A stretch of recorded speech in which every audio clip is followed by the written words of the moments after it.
Good afternoon. Good afternoon. How are you doing today? We are fine, thank you, except for the cold weather and the rain. But it's good. Yes. Yes. What are we talking about today? Today we are going to look at a rather soft subject. Two personalities, Gertrude and Ewart Grogan. Okay. So just for context for the viewers, we're wondering today and discussing where Gertrude's Children's Hospital got its name, and apparently Gertrude is someone. So tell us, where does the story begin? Well, the story begins with Mr. Grogan, or to be more formal, Colonel, an army officer, Colonel Ewart Stuart Grogan. He was born in England, London to be precise. Went to college in England, but walked out before he finished his college studies, and then joined the army. And at the turn of the century, when the British settlers or settlement schemes or program was underway, he got attracted to Kenya. And by that time, he had risen among the ranks of the British Army to a major, and then on to become a colonel, which is quite a senior officer. And he entered the First World War, fought for the British Army, and was wounded and so on, and recovered, and then decided to settle in Kenya. He was an adventurous man, and to be fair to him, he was adventurous in business and in exploring the country. He was a very acute businessman, and he explored a lot of opportunities in farming, in logging. That means the timber industry. He had the usual safari expeditions that were very common at that time. So in logging, he obtained a concession from the then British colonial government in Londiani, in the Rift Valley. And he established a sawmill and was producing a lot of timber, both for local and export market. He met Gertrude as a younger lady and proposed to her for marriage. And she said, yes, I love you, you're a lovely man, but we have to see my parents, my father in particular, in England. And they went to see Gertrude's father,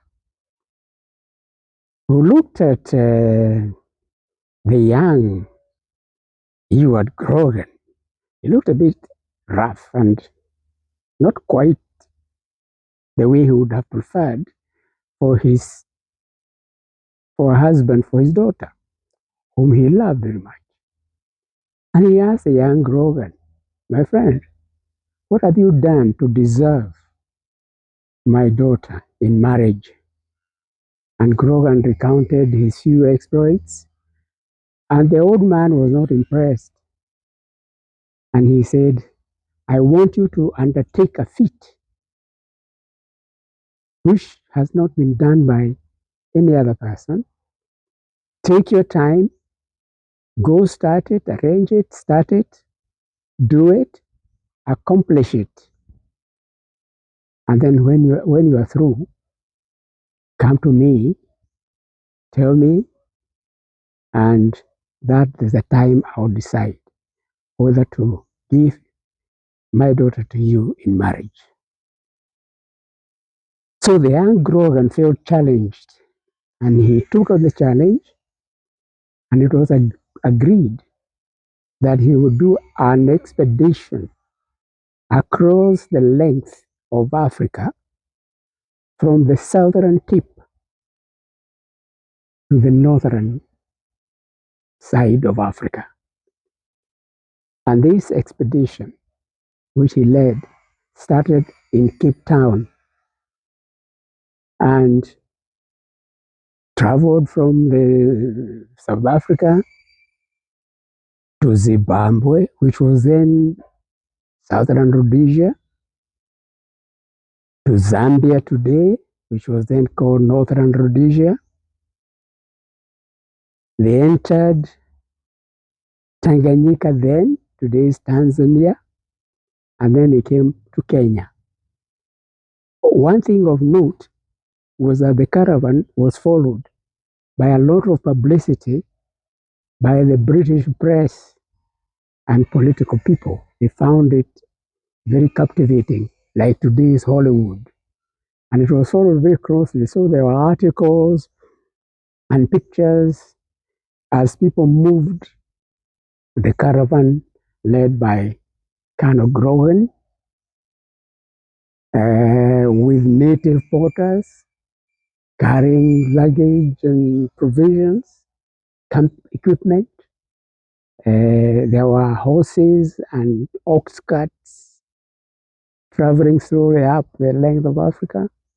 And they arrived in Nairobi, Kenya, which was a settler town. When they got to Nairobi, he described it as a tin shack because most of the houses at that time were made of iron roofs. Not even the iron sheets as we know them, but these debris of old. Very few had corrugated iron sheets. But he was not impressed. But of course, there were the sports in Nairobi, which were very popular with the settlers.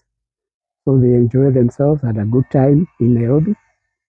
And then they continued on from Nairobi, departed Nairobi, continued on to northern Kenya and into Sudan, southern Sudan, and then on to Egypt. And when they got to Cairo, there was a very big celebrations. A lot of media personalities, newspapers from Britain and the world, particularly America, they were there to record the arrival. And the whole thing was described as the first trip from Cape to Cairo, which had been accomplished, led by none other than Colonel Grogan. So with that accomplishment, he traveled to see Gertrude's father, who was, of course, aware because of the media coverage that this event had attracted. And Gertrude's father was very pleased and happy because already Grogan had proved himself a hero. And therefore, easily he was, the father, Gertrude's father, agreed and granted Gertrude the permission to marry Grogan. And this is when they came to Kenya. And Grogan, as I had mentioned earlier, had already had business interests, and they continued doing that.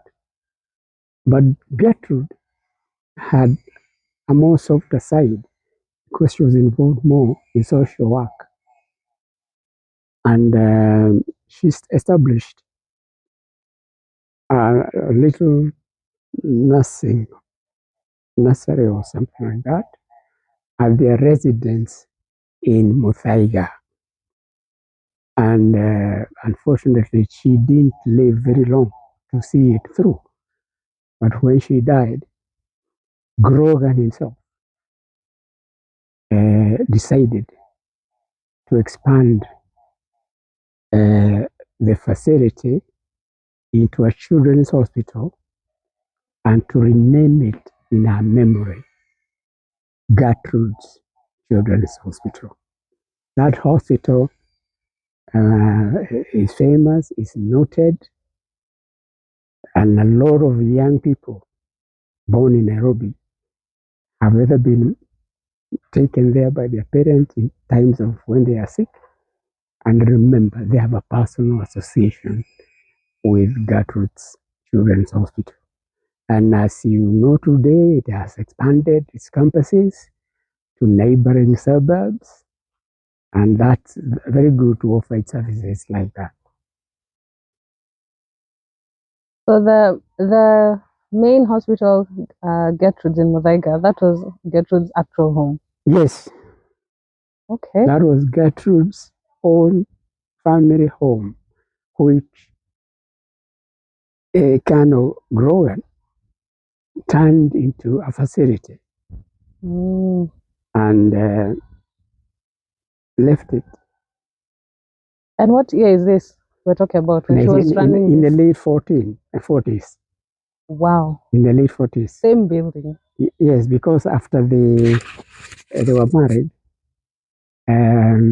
there was a Second World War, which was quite disruptive, both in the world and in the colony of Kenya, because we were involved very actively.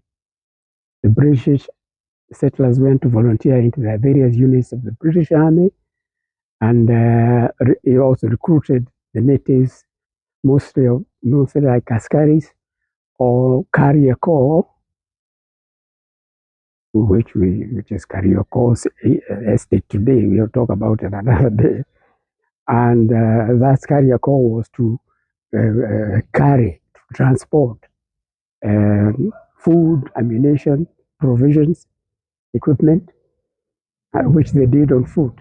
And they considered Africans very capable, just like donkeys and mules.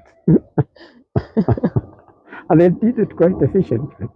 What happened to Grogan after Gertrude died? After Gertrude died, Grogan remained here. He expanded his business and got more property. In fact, the Chiromo campus, as we know today, which is part of the University of Nairobi, that was part of his estate. And he built a house, Grogan's mansion or castle at that time, which was very notable.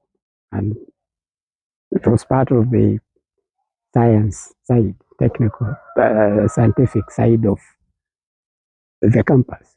And one interesting thing before I go further on Grogan was that that house was then bought by a former governor of Kenya who was called Mr. Macmillan. And Mr. Macmillan is associated with the Macmillan Memorial Library in the center of Nairobi. And it was, he also was a settler. He bought that house from Grogan, then bought an estate in Kirimambogo, where he's buried. And people go today, those with memory of him, particularly tourists, to see his grave and his house, old house, in what you call Donyo Sabuk National Park today in Kirimambogo. Now back to Grogan. From Chiromo, his land extended down Nairobi River.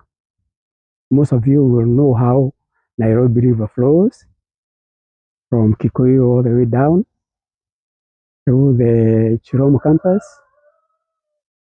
down Nairobi Grogan Road. And there you are. The Grogan Road area which we know today as Kirinyaga Road. But people still refer, if you say Grogan, people know where you're talking about. Grogan Road, all those pieces of land along Nairobi River, all the way to go to Pumwani, was part of his land. Grogan Road was developed into small properties and has, over the years, specialized in the motor industry, motor repairs, spare parts, technological things, mechanics, um, welding, and so on. And it has, for a long time, been associated, even today, with the motor industry. But that's not all about Grogan. Grogan also obtained land in Taita Taveta and built a castle, a house looking like a castle, which is today viewed and is referred to as Grogan's Castle. People see it. And it is a historical place, and it's associated with his presence in Taita Taveta, uh, which, which, in which he fought during the Second World War on behalf of the British Army.